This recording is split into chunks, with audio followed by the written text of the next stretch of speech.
Chapter 3 Subject and Predicate. Looking around. In this chapter, we will learn about the subject and the predicate. इस अध्याय में हम विषय, subject और predicates, वर्णन के बारे में सीखेंगे। यह पंक्ति बताती है कि इस अध्याय में हम वाक्य के दो मुख्य भागों, विषय और वर्णन के बारे में जानेंगे।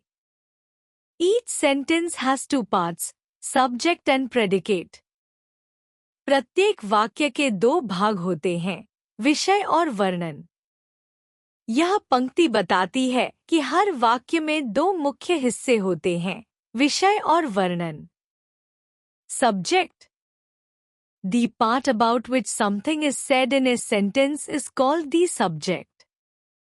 वह भाग जिसके बारे में वाक्य में कुछ कहा जाता है, उसे विषय कहा जाता है। यह पंक्ति विषय के बारे में समझाती है, जो वह हिस्सा होता है, जिसके बारे में हम वाक्य में जानकारी देते हैं। The subject may be a person, a place, a thing or a pronoun.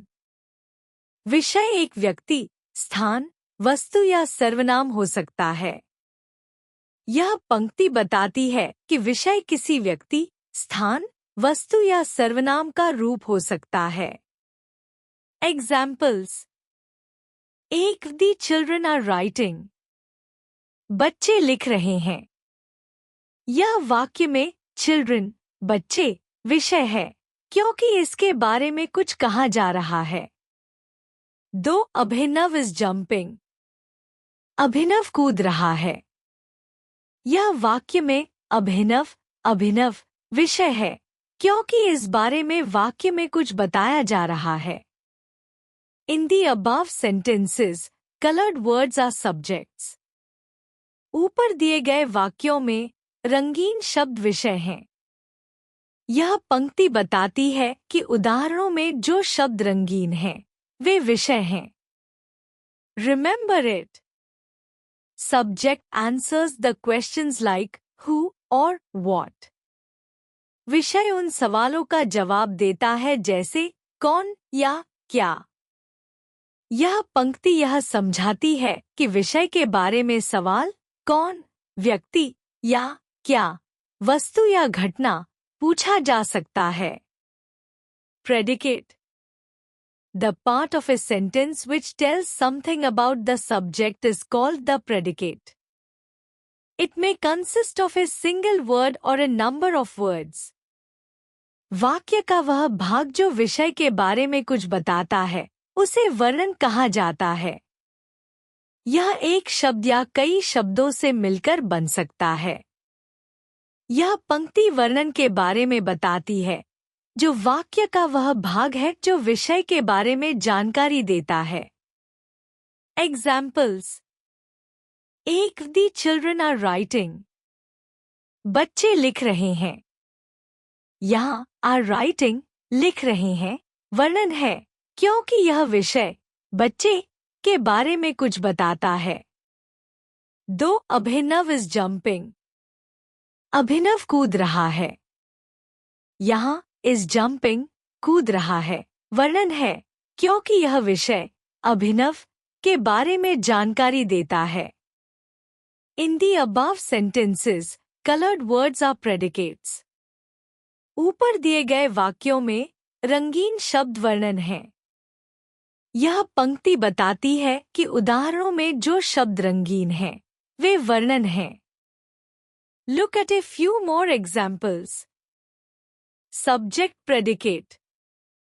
The birds fly in the sky. पक्षी आकाश में उड़ते हैं। विषय, सब्जेक्ट, पक्षी, वाक्य का मुख्य भाग है, जो बताता है कि वाक्य किसके बारे में है। विषयवाचक, प्रेडिकेट, आकाश में उड़ते हैं, क्रिया को दर्शाता है कि पक्षी क्या कर रहे हैं। Anshul is playing cricket. Anshul cricket खेल रहा है. विषय, सब्जेक्ट, अंशुल वाक्य का मुख्य भाग है. विषयवाचक, प्रेडिकेट, क्रिकेट खेल रहा है, बताता है कि अंशुल क्या कर रहा है. They are eating burgers. Way burger खा रहे हैं। विषय सब्जेक्ट वे वाक्य का मुख्य भाग है। विषयवाचक प्रेडिकेट बर्गर खा रहे हैं बताता है कि वे क्या कर रहे हैं। Vasu is intelligent. वासु बुद्धिमान है। विषय सब्जेक्ट वासु वाक्य का मुख्य भाग है। विषयवाचक प्रेडिकेट बुद्धिमान है वासु के गुण के बारे में जानकारी देता है। निष्कर्ष इस पाठ में हमने वाक्य के दो मुख्य भागों के बारे में सीखा, सब्जेक्ट विषय और प्रेडिकेट कृता। सब्जेक्ट विषय वाक्य का वह भाग जिसके बारे में कुछ कहा जाता है उसे सब्जेक्ट कहते हैं। सब्जेक्ट व्यक्ति, स्थान, वस्तु या सर्वनाम हो सकता है। यह हु, कौन या व्हाट, क्या से संबंधित सवालों का उत्तर देता है। प्रेडिकेट कृता वाक्य का वह भाग जो सब्जेक्ट के बारे में कुछ बताता है उसे प्रेडिकेट कहते हैं।